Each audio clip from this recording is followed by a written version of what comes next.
এখানে প্রীতমের মূলধনের আনুপাতিক ভাগ হার 3/, যেহেতু প্রথমে প্রীতম আছে আর 3 অনুপাত প্রীতমের, তাহলে 3/, এখানে 3টে যোগ করে আমরা বসাবো।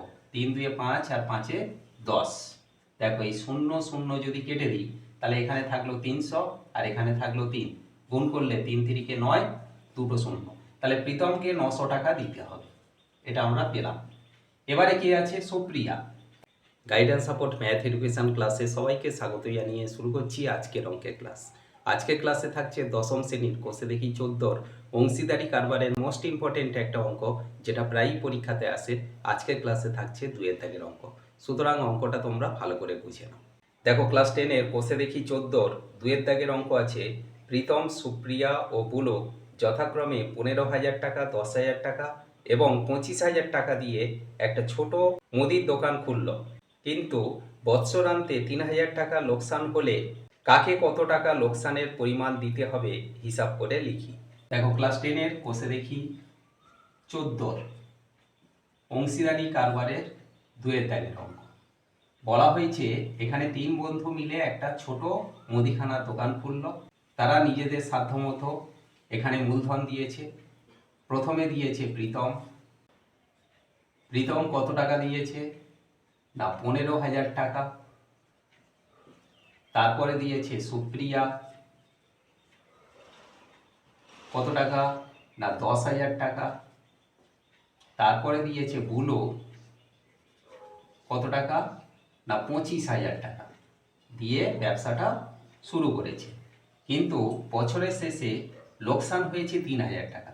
তাহলে কাকে কত টাকা লোকসানের পরিমাণ দিতে হবে তা আমরা আজকের ক্লাস থেকে বের করব।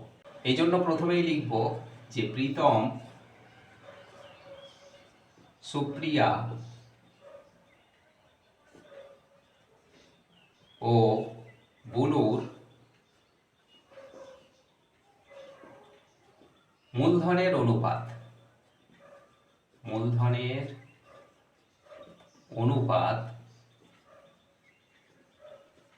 কত? এই অনুপাতটা আমরা বের করব। 15,000 টাকা ইস্টু 10,000 টাকা ইস্টু 25,000 টাকা। দেখো 3টে করে শূন্য আমরা বাদ দিলে, মানে কেটে দিলে, এখানে থাকে 15 ইস্টু 10 ইস্টু 25। এবার 5 দিয়ে কাটলে 5 3 15, 5 2 10 আর 5 5 25। তাহলে এখান থেকে আমরা মূলধনের অনুপাত পেলাম 3:2:5। এবারে আমরা লিখব যে লোকসান হয়েছে, লোকসান মানে ক্ষতি, লোকসান হয়েছে কত টাকা? না 3,000 টাকা। এখন আমরা লিখব যে লোকসানের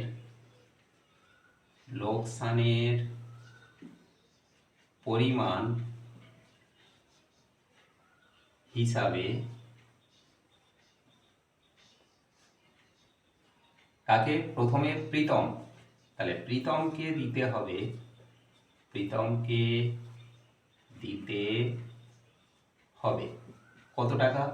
না লোকসান হয়েছে 3,000 টাকা, তাহলে 3,000 গুণ, এখানে প্রীতমের মূলধনের আনুপাতিক ভাগ হার 3/, যেহেতু প্রথমে প্রীতম আছে আর 3 অনুপাত প্রীতমের, তাহলে 3/, এখানে 3টে যোগ করে আমরা বসাবো।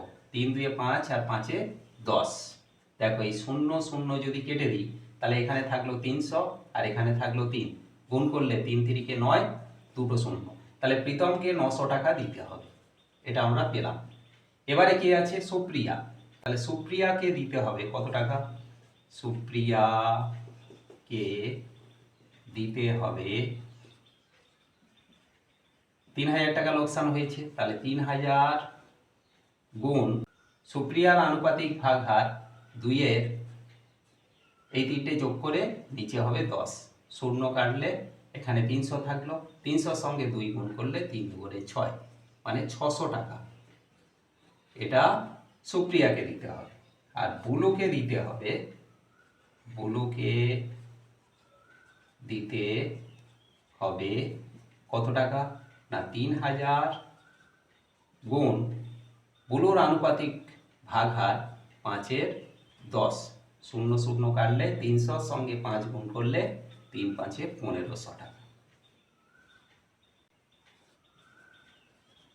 এইভাবে তারা 600 আর 900, 1500 আর 1500, 3000 টাকা লোকসানের পরিমাণ দেবে। আশা করি আজকের ক্লাস থেকে অংশীদারি কারবারের এই যে ইম্পর্টেন্ট অঙ্কটা তোমরা ক্লিয়ারলি বুঝতে পারলে। এমন সব অঙ্কের সহজ সরল ভিডিও পাওয়ার জন্য অবশ্যই গাইড অ্যান্ড সাপোর্ট চ্যানেলটিকে সাবস্ক্রাইব করে সঙ্গে থেকো। দেখা হচ্ছে পরবর্তী ক্লাসে।